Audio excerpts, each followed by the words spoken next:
ಅದೊಂದು ಪುಟ್ಟ ಹರಕಲು ಗುಡಿಸಲು. ಅದರಲ್ಲಿ ಮಾನಸಿಕ ಸ್ಥಿರತೆ ಇಲ್ಲದ ಸ್ಟ್ರೋಕ್ ರೋಗಿಯಾಗಿರುವ ತಂದೆ, ವಯಸ್ಸಾದ ಅಜ್ಜಿ, ತಾಯಿಯನ್ನು ಇರಿಸಿ ಅವರ ಜವಾಬ್ದಾರಿ ಹೊತ್ತಿದ್ದ ನಾಗೇಂದ್ರನ ಸ್ಥಿತಿ ಘನಘೋರವಾಗಿದೆ. ಭೀಕರ ರಸ್ತೆ ಅಪಘಾತದಲ್ಲಿ 23 ವರ್ಷದ ನಾಗೇಂದ್ರ ಸಾವು ಬದುಕಿನ ನಡುವೆ ಹೋರಾಡುತ್ತಿದ್ದಾನೆ. ಕಿತ್ತು ತಿನ್ನುವ ಬಡತನ. ಕುಟುಂಬವು ಮಗನ ಚಿಕಿತ್ಸೆಗೆ ವೆಚ್ಚ ಭರಿಸುವುದು ಎಲ್ಲಿಂದ?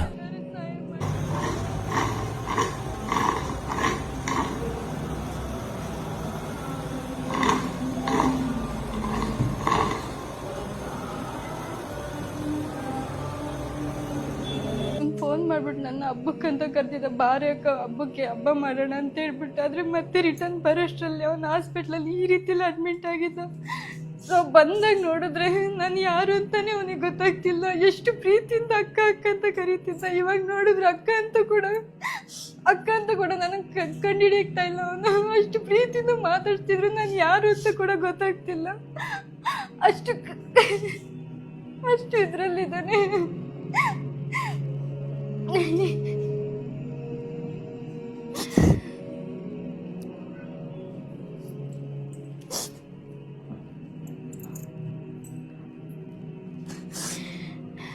ಅದಕ್ಕೆ ನಿಮ್ಮ ಹೆಸರು ಸಹಾಯವಾಗಿವೆ.